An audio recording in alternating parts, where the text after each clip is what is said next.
Welcome to the YouTube channel of Dr. Rajkumar, IAS and KAS Academy. Today, we'll be discussing about the 2025 IAS exam, preliminary exam questions as well as the answers based for history.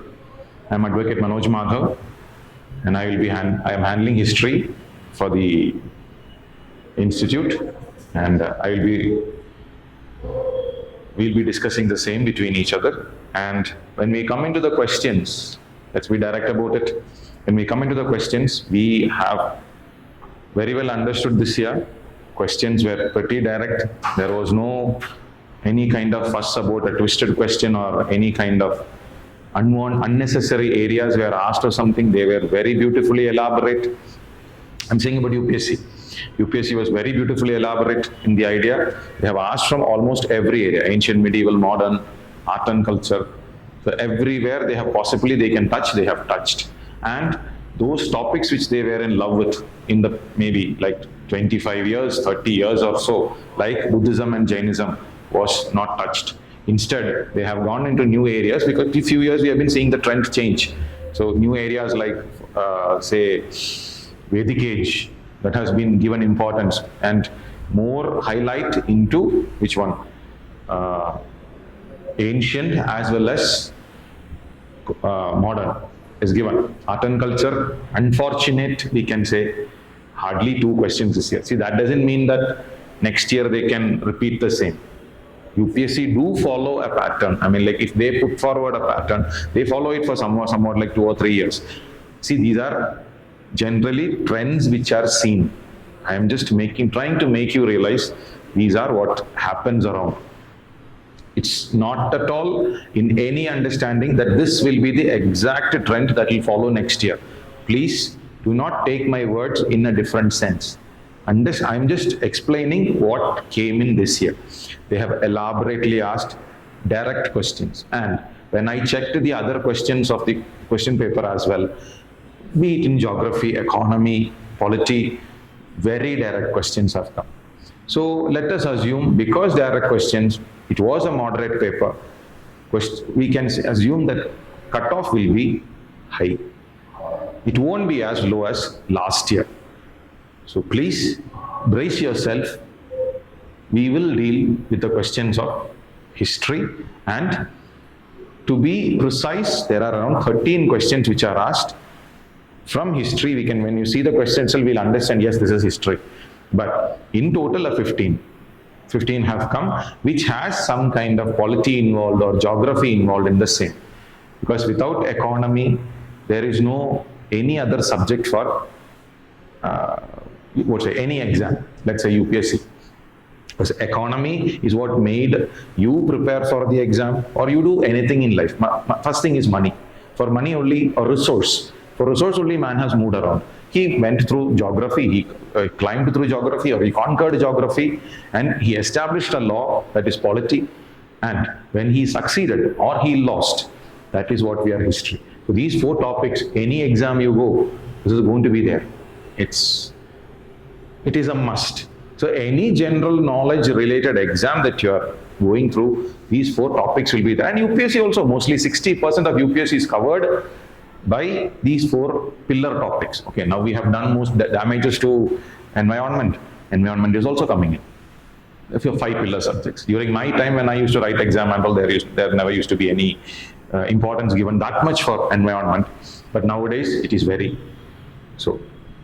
Straightforward questions have come from my top subject, that is history. So let's deal about it. And so as such, I have prepared a slide. We'll go topic by topic. It's not like I'm taking the question paper and coming. Within some time, we have prepared slides and we are going topic by topic. So from ancient India, when you see, it comes from Indus Valley civilization. I have prepared the answers as well. So you will get a better deal rather than me talking about it. So when you look at that famous female figurine, very direct question. Anybody who has read NCRT once, will understand this question. The 2 marks directly gone. So when people, I think UPSC is trying to play with us, because when we say history is tough, Always there is an assumption that history is a tough subject. But this time UPSC has given pretty direct question. Anybody who has read history, little effort has given to history, they will score nearly around 30 marks are in your pocket. 30 marks are in your pocket this year, 2025. Please understand. So, famous female figurine known as Dancing Girl found in Mohenjo-daro is made of what? Simple, direct answer, bronze. Lost wax technique. Lost wax technique. So that is there. So when we look at that, this is a picture directly taken from the NCERT itself. This picture is directly taken from the NCERT. So school level question that is very direct. So we know that very well what she wore and what she is made of. So that question was pretty direct and easy. Next, we are coming into Vedic age. That is, you can very clearly see Mahajanapathas. Mahajanapathas were not being asked for many years. If you look at, if you are a person who has done your homework very clear, PYQs, previous year question papers and all you have done. So we know that Mahajanapathas were not that much asked, and okay, if they were asked, any of the 16 Mahajanapathas was asked, they were linking that more with what? Buddhism and Jainism. But this year, total difference, Buddhism and Jainism is avoided. The affair between, Buddhism and Jainism and UPSC is in some trouble. Buddhism and Jainism is not there. Instead, Vedic age has come inside. So when you look at those, most of the references, let's go to the question again. With reference to ancient India, 600 to 300. Vedic age, 1500 to 600. But here, beyond that also is given. So Vedic age, consider the following pairs: territorial region, river flowing in the region. So first one comes Ashmaka. Out of the 16 Mahajanapathas available, we have Ashmaka coming in south of India, the only Mahajanapatha available in south of India. And when we look at that, the other 15 of them are available in north. So when we look at north, 15 of them are available, one is in South India. South of India. So you might have a trouble thinking that why there is this question coming, or why Ashmaka is told in South India, Maharashtra. Maharashtra is not South India, but yes, geographically, Maharashtra is South India. Politically, there are 5 South Indian states. That is Kerala, Tamil Nadu, Karnataka, Andhra and Telangana. But when you look at geography, please understand, we very well understand there is, you can remember this rhyme. What is it? Below Vindhya, South India. Below Vindhya, South India. So just go for that. That is what you need to understand, and we are very clear about it. So Ashmaka comes in south of India, and very well we can see that also. Ashmaka, Godavari is flowing. So that pair is correct. Then when you come for Bias, Bias comes in Cambodia. Cambodia, they come somewhere near to Punjab, Himachal Pradesh region. Cambojas. But when we look at them, there the Bias river is the shortest river among we can say with Indus connection. So definitely let's avoid that, because Cambodia comes more towards Gandhara. So Gandhara region that is coming by. So this is more towards what? Eastern region. So that pair cannot be accepted. So Cambodia cannot be. Again, Avanti. Avanti is Western India. You already have seen the map, so you know Avanti comes in Western India. And Mahanadi, very well we know, beautifully we know that it comes in Odisha. So Mahanadi is going here and Avanti is in the Western. Truly cannot be matched. Then again, Kosala. Kosala, always I have told, history questions come from current affairs. History questions, influence will mostly be coming from current affairs. So when you look at history, these days, all of India is all about Lord Sri Ram, Ayodhya, temple, everything. Simple, through Ayodhya goes Kosala. Dehatyaga of Lord Sri Ram, Bhagavan Sri Ram was done in Sarayu. Sarayu is called as the sorrow. Why nobody links this to Sarayu is because Lord Sri Ram gave up his life in Sarayu. So Kosala, that comes by. Sarayu flows through Kosala only. So Kosala Rajkumar, Lord Sri Ram, keep that in mind. Next, easily coming. They're layering up and going, UPSC. Beautifully they've done this.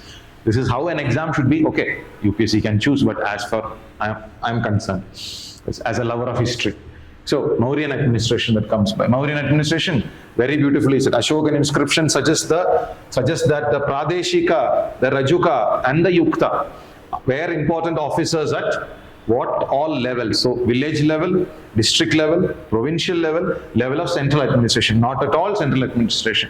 Because there were around 18 inner ministers, like we have cabinet ministers and minister of state, like that they had. Ashoka arranged, or Arthashastra arranged, not Ashoka, Arthashastra arranged.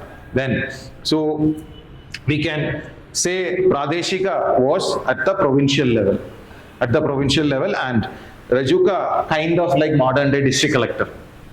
You can very well say Rajuka was like, you are aspiring to be a Rajuka, and every collector or everybody will have a secretary. That secretary is what you have, Yukta, secretary level. So you must have known in group 1 positions and all, when you get in group 2 position actually. Group 2 position, they get into something like secretariat assistant. They're a little higher clerical job. That is what they do. So Yukta is more or less. So inscription suggests that these were important officers at what level? Mostly district level. And once in 5 years, they have to go collect all the, so district collector. You are going to become a district collector. What did they collect? Collection was money. So that is what they are offering. So district level administration that comes by, which very well is mentioned here. Every 5 years, they had to go and collect the details of administration. Details of administration means administration we have to pay to be administered. That's what they call it as revenue. Without revenue, no nation also can run. That comes by. Then, now directly coming into south of India. South of India, so very direct question. Anybody who has touched the topic Pallava, directly comes in. So, who among the following rulers in ancient India has assumed the title Matta Vilasa, Vichitra Chitta, Gunabhara? One more title is there, very famous, Chitragara Puli. Chitragara Puli means he was a master in, he was a tiger in painting. That comes by. Okay, let's deal with the question. Matta Vilasa, because here it is none other than what? Mahendra Varman. So Mahendra Varman, when you look, he was a Jain in the initial phase of his life. Then some of the Shaivites, sannyasis, they tried to convert him, or they converted him into Hinduism. So while he was a Jain, he wrote a book. That book is, many books will mention it as a book on music, but it's not a book on music. It is a book on music. And thing is that he is making a cynical approach or a sarcastic approach to those who worship Lord Shiva. Shaivism basically. That Shiva is always with Bhutaganas, he is like, criticizing. So his life is not very pure, all those things like that. So matta means you have gone high. Maybe due to ganja, maybe due to alcohol, whatever. You have gone high and you are showing off. Prahasana, kind of a show. Matta Vilasa Prahasana. That was mocking Shaivism. That was written by Mahendra Varman. Later he will become an ardent Shaivite. He will convert into Shaivism, Hinduism basically. He'll convert into Shaivism and then he'll become one of the hardcore Vedic believers, and he will construct many big temples. So when you look in art and culture also, Mahendra Varman style of architecture we can see, Hindu temples. So this perfectly matches Matta Vilasa Prahasana is for Mahendra Varman. That comes by. So South India is also considered then. So Mahendra Varman, we have seen that. So rock cut temples, all that is given here. His capital, Mahendravadi. His capital was Mahendravadi, and Pallava. All see, even if you go to Tamil Nadu today, most of these names are still available. So Sanskrit work, Matta Vilasa Prasanam. Also, I mentioned about he was a great player or painter. So Chitragara Puli. Puli means tiger. So that also comes back. Now next one, same South India, south of Indian kingdoms. Straightforward again, very straightforward question. Who among the following led the successful military campaign against the kingdom of Sri Vijaya? Modern day Sri Vijaya means that is Cambodia. Cambodia, Thailand, that area it was Sri Vijaya. Sri Vijaya was ruled by, okay, the question, who among the following? So answer is not straightforward answer. Rajendra Chola. Rajendra Chola. It is because of the Cholas, even we see today. I mean, like you must have seen the movie Kabali. In Kabali, there is a rivalry between Tamils and Chinese. If you've seen the movie, Rajinikanth, it's world over, he is famous. So, when you look, how did the Tamils reach there? So, it is in the 10th, 11th century, Chola invasions had happened into Cambodia, where Tamils settled there. Tamil people settled in Sri Lanka, Tamil people settled in, Cambodia, Vietnam, or Thailand, Myanmar. So, that was all because of the kings being successful. Direct question, Sri Vijaya's king was Sangrama Vijayotunga Varman. He was defeated. So all the way they sailed. And Cholas had a grand navy. More than some 3,000 ships were there with them. They had a grand army, they had a grand navy as well. So please take it into consideration. So Sri Vijaya, the Chola forces, and that area was generally called as Kadaram. So that is why Rajendra Chola took the title also, Kadaram Kondan. That is a title that is there. Source also mentioned here. Please take it. Now, coming into historians and travelers. Of course, that again direct question. Fajian. Fajian, the Chinese pilgrim, traveled to India during the reign of whom? Fajian Fuguokji. Actual Chinese pronunciation, we say Fukuoki. Fuguokji, that's the Chinese pronunciation.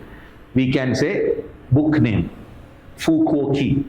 Okay, Fuguokji, he comes in to India around the time of 399 to 414, 415. That's the time that he was there in India.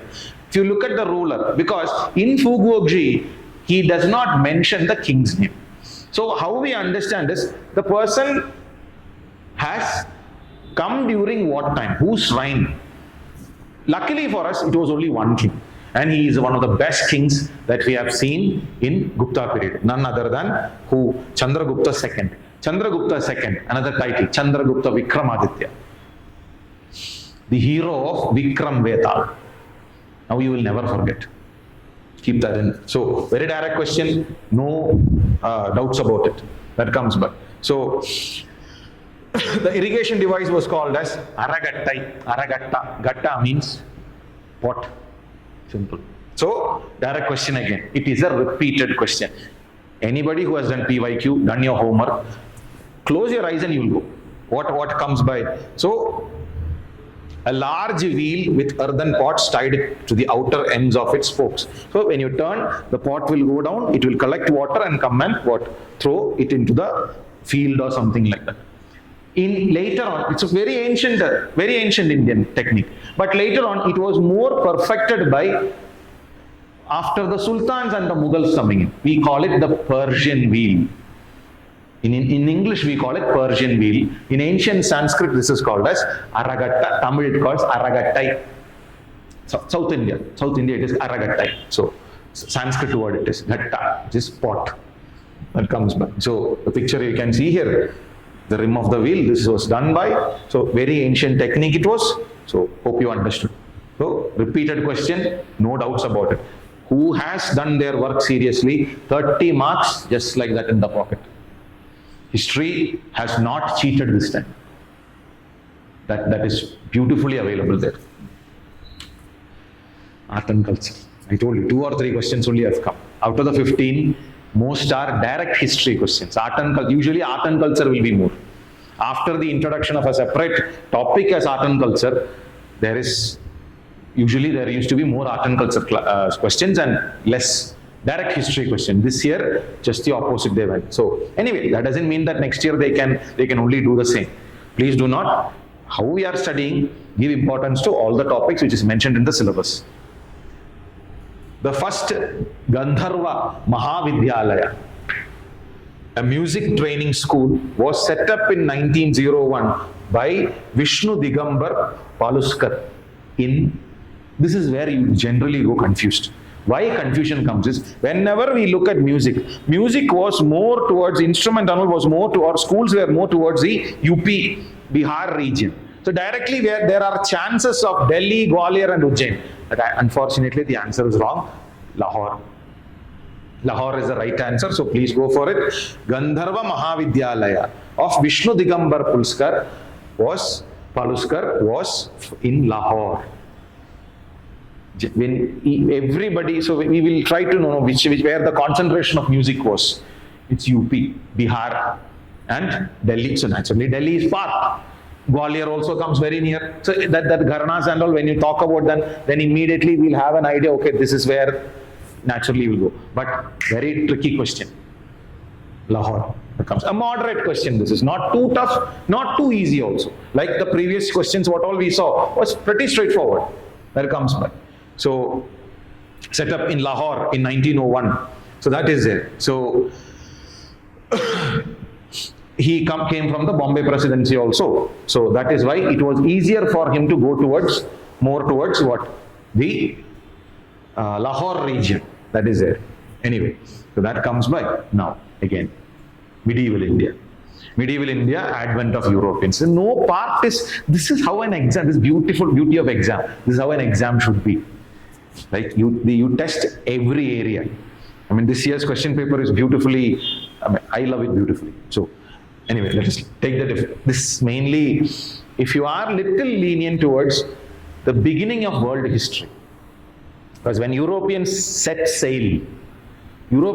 to set sail into many regions of the world, they brought much of items from many parts of the world to Europe. And so they brought it to their colonies as well. That is what we are looking at. So how many of the, so geography is a little bit involved here. That also please understand. How many of the above were introduced in India by the Portuguese in the 16th and the 7th? So time is given, people are given and introduced from somewhere else. So when we look at that, consider the following fruits: papaya, pineapple, guava. So when you look at that, pineapple comes 16th and 17th century, please understand. Pineapple comes a little later. And guava was during the medieval times itself. And so here the answer goes, 16th and 17th century, since that is mentioned, papaya. Papaya, because Portuguese, everybody will think, how will papaya come? Papaya should come from a tropical climate. Obviously, tropical Brazil. Portuguese had Brazil under their control. So papaya comes from Brazil to India. That was it. So Pedro Alvarez Cabral, one of the greatest travelers, he traveled many times from Brazil, Lisbon to Brazil, and then to India as well. So keep that in mind. So papaya and a cashew, that was it. Other mentions are also given. Lychee and guava was introduced during the Mughal period or the medieval period. Okay, it is mentioned in Aini Akbari, Mughal period. That all we can say. So potato again came from America only. Chilies also came from Americas. So it's not that we did not have a chili variant, but the common chili, the green chili that we use today, came from Americas. That came by. And potato is a wonder vegetable which saved Europe from many of the famines. Even today, when you go for a Western kind of a food or something, mashed potatoes, it's part and parcel. Sometimes when I go to Bengal or Assam or many of Kashmir, their food is dominant without potato. You cannot make many of the dishes that they are. Some of the very good dishes that you eat in Bengali cuisine is filled with potatoes. So unfortunately, potato was not there. What would they have done? And one of the famous dishes of India, samosa, which came with the Mughals. It was called sambusa. So all these potato only. Mughals filled something else. Mughals filled, it came from Central Asia. It was called sambusa. I mean, like they filled meat into that.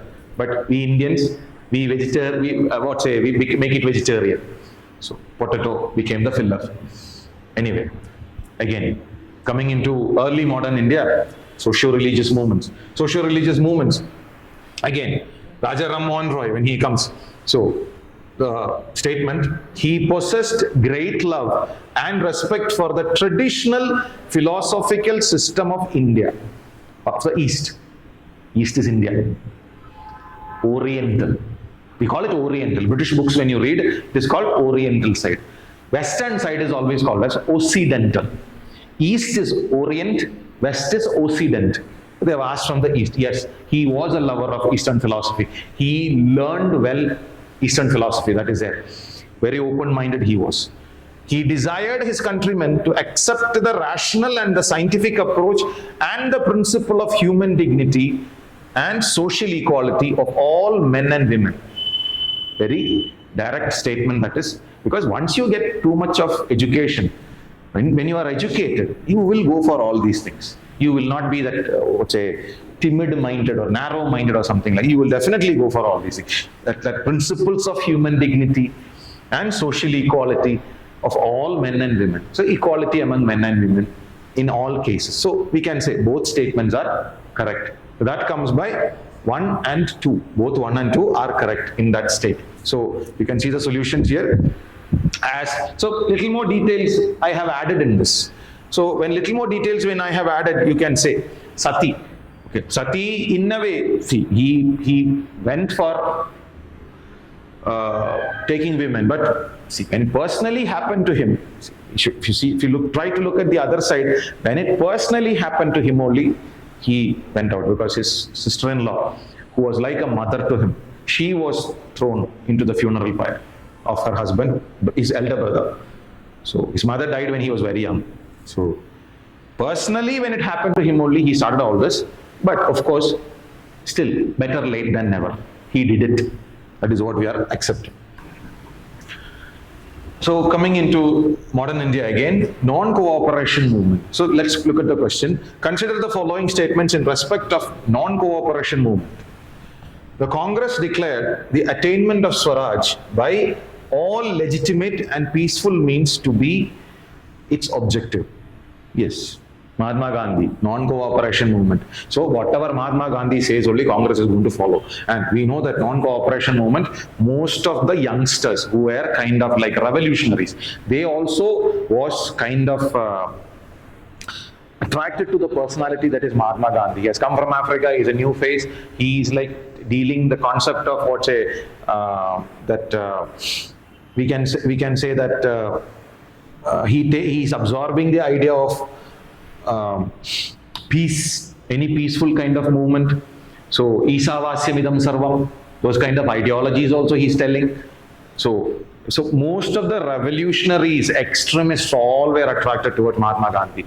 And so Congress declared attainment of Swaraj by all legitimate peaceful means. That is because of Mahatma Gandhi, non-cooperation movement, the hero of non-cooperation. That is it. But later on, he'll destroy it himself. That is also there. Chauri Chaura.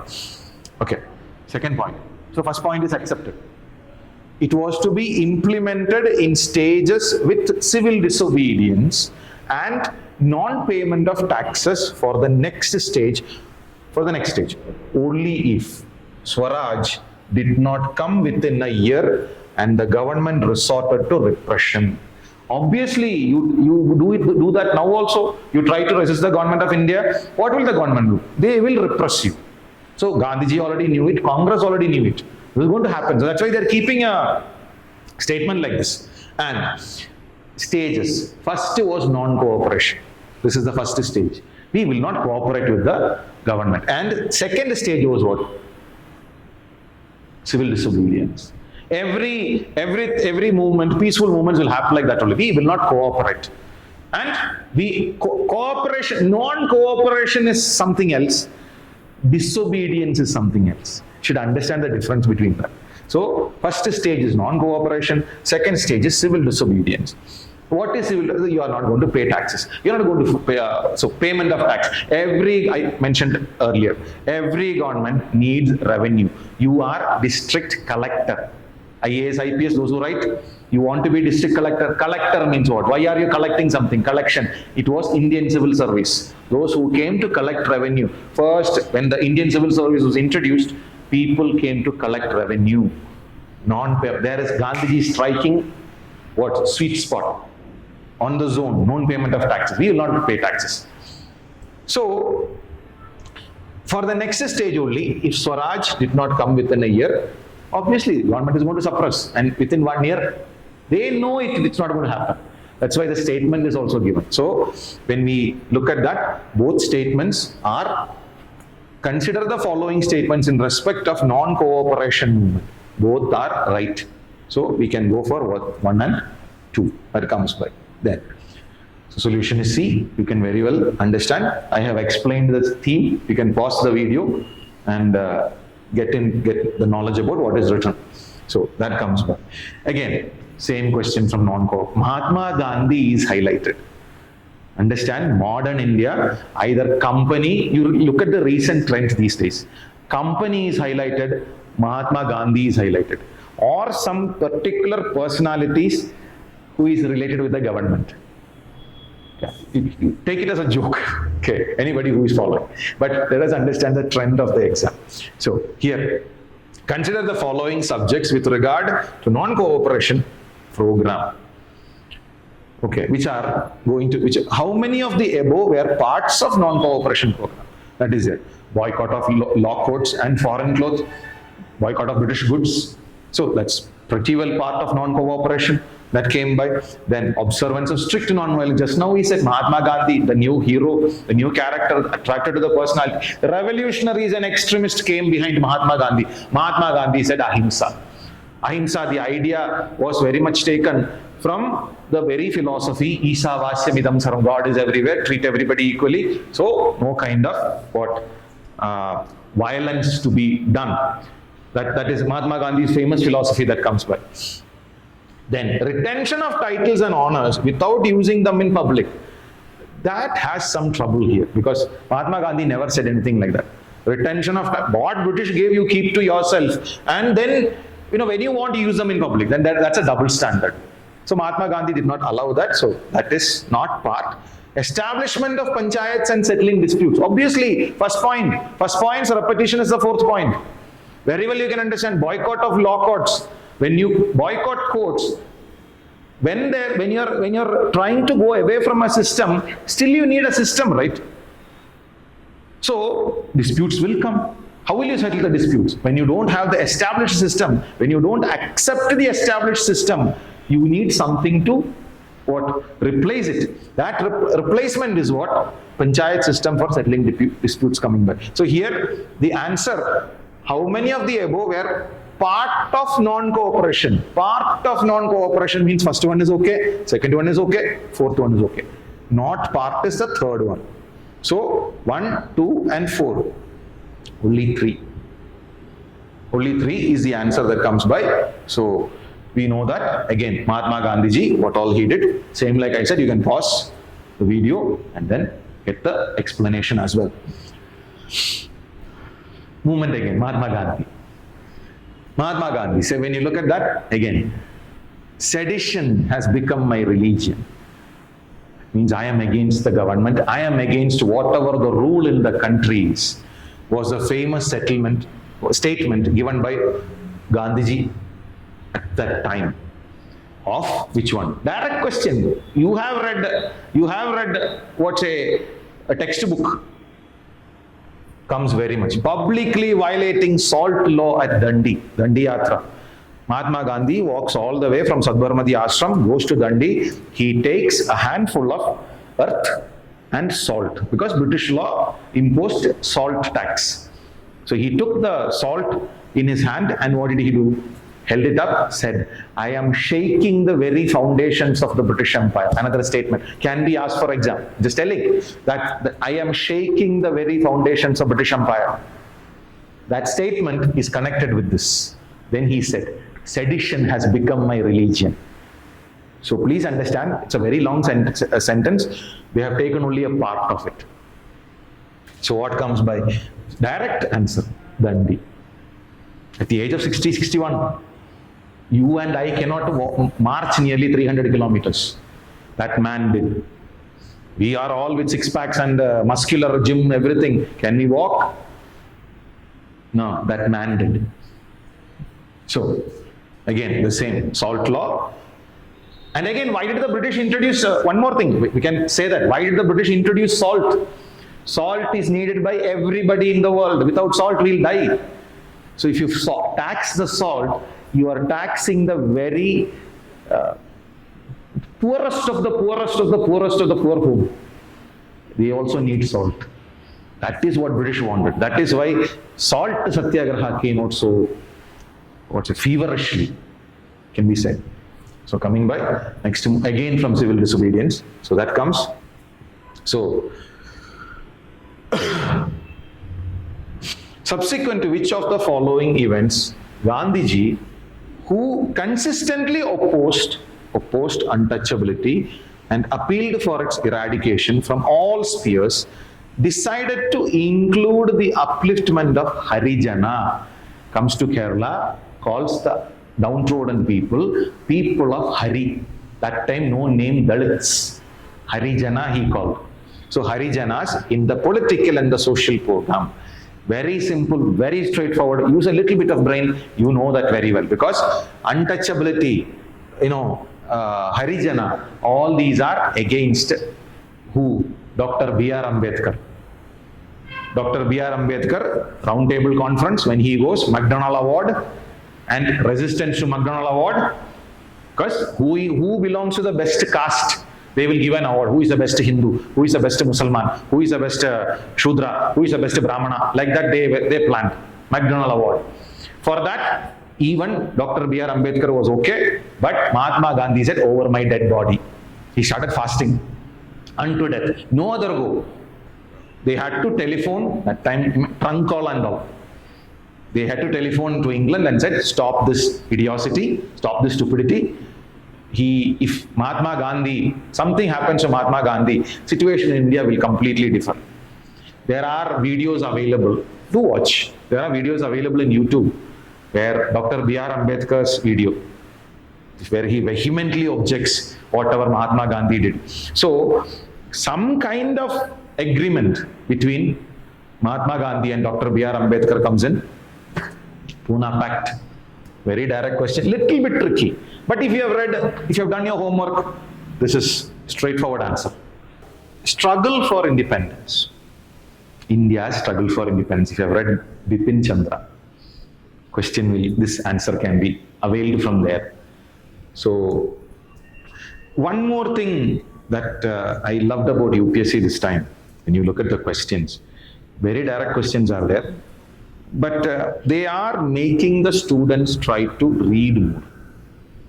See, my time and all, we used to read other textbooks as well. But today, students are like ready-made books are available. There are plenty of academies available. I'm not blaming any academies or something, but I'm just saying, 10 years before, 12, 15 years before, people used to sit and read. That reading concept is not available among students. So they have taken things from textbooks. Let them read rather than readily available academic materials. They want students to read a little bit more. So this has come from what? India's struggle for freedom, Bipin Chandra. That there we can get. Or you take Sumit Sarkar, or you take Plasi to Partition, Shekhar Bandyopadhyaya. Like that textbooks, if you read, you will get this answer. Again, so when you look at, so do read. It's not like ready-made material. Don't depend on ready-made materials.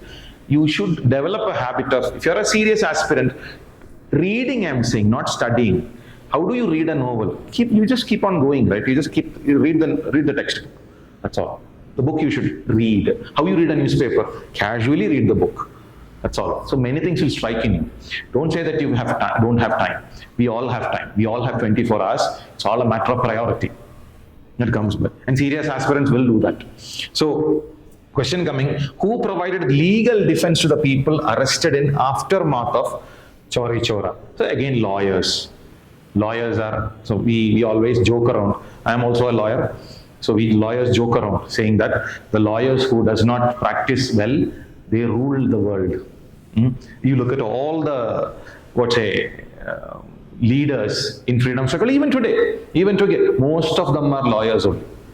One of the best lawyers, whether we like him in India or not, if he appears, case 1, Muhammad Ali Jinnah. But that's not the right answer. The right answer is Madan Mohan Malaviya and Krishna Kant.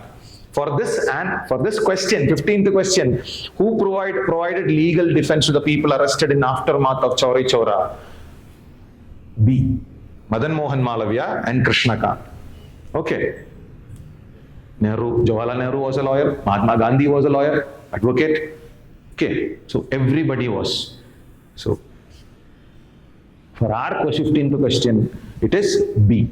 Please consider that. So as the complete details are mentioned here, played a prominent role in defending the accused one. So that also please keep in. Pause and you can get it. Thank you. So these are the 15 questions that was mentioned. So I hope you did well.